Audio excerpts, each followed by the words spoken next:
Salut à tous, au retour sur cette grande finale du Master 1000 de Cincinnati qui a vu sans trop de surprise voir la victoire du Serbe Novak Djokovic s'imposer en 2 heures de match face à Milos Raonic. C'est parti. Et oui, le Serbe qui a dû batailler pendant 3 sets pour venir à bout du bombardier canadien. Il remporte là son 35e Master 1000, il égale au passage le record de Rafael Nadal. C'est sa 23e victoire de rang depuis le début de l'année. Il n'a pas perdu un seul match pour l'instant, mais vous allez voir que dans ce match, il a quand même été malmené et il aurait très bien pu passer littéralement à côté de sa finale. Tout d'abord, dans le premier set, Raonic nous sort une démonstration au service avec 10 aces, un très haut pourcentage de première balle.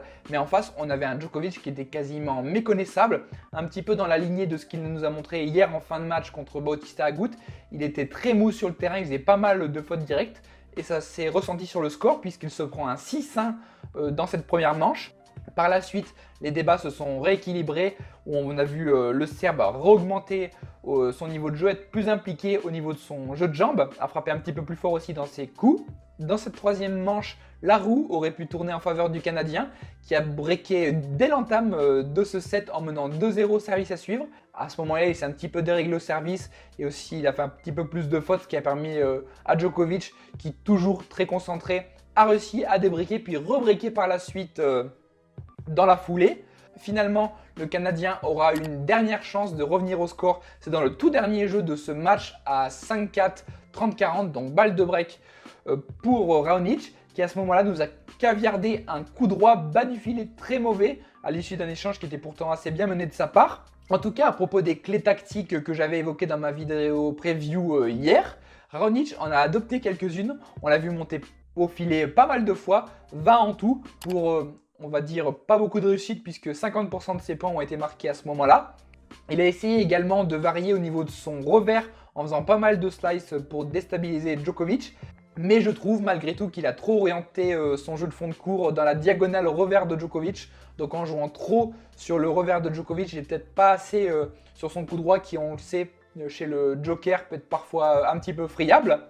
Djokovic, lui, est resté focus tout le long du match comme je l'ai dit. Il a surtout été très bon en retour de service car malgré tout, dans ce match, Raonic a passé 65% de première balle, ce qui est un niveau vraiment assez élevé. Par contre, au niveau de la réussite derrière sa première et derrière sa deuxième balle, il est à peu près équivalent à Djokovic, même inférieur à lui en termes de deuxième balle, ce qui montre un petit peu le niveau qu'a eu Djokovic en retour. D'ailleurs, je vous afficherai dans cette vidéo toutes les statistiques de ce match si vous voulez les voir un peu plus en détail. Djokovic qui s'en sort donc non sans mal sur ses 2 derniers matchs et qui donc fait coup double puisqu'il décroche donc ce 2e titre à Cincinnati après celui acquis en 2018. Également, il fait le double Golden Masters puisqu'on le sait, il a remporté tous les 9 Master 1000 du circuit, mais il les aura tous remportés au moins 2 fois avec ce titre, ce qui montre un peu l'envergure et le palmarès du bonhomme. Donc il s'annonce vraiment en grand favori pour l'US Open qui arrive et qui sera donc sur la même surface puisque, comme vous le savez sans doute, ce Masters de Cincinnati s'est joué à huis clos dans l'enceinte de l'US Open.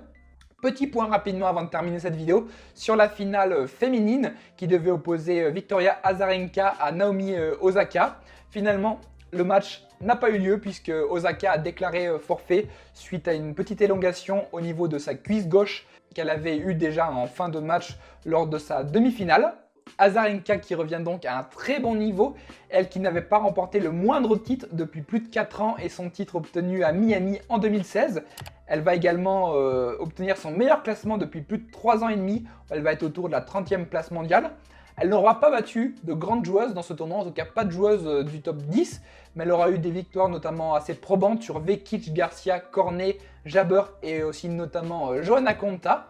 Donc on l'espère la revoir en bonne forme dans les mois et les semaines à venir, à commencer par l'US Open qui va débuter donc lundi, à partir de lundi, et vous aurez une vidéo tous les jours pour vous débriefer un petit peu ce qui se passe sur le circuit. N'hésitez pas à mettre un petit pouce bleu si la vidéo vous a plu et à vous abonner surtout, c'est très important, à la chaîne si ce n'est pas encore fait.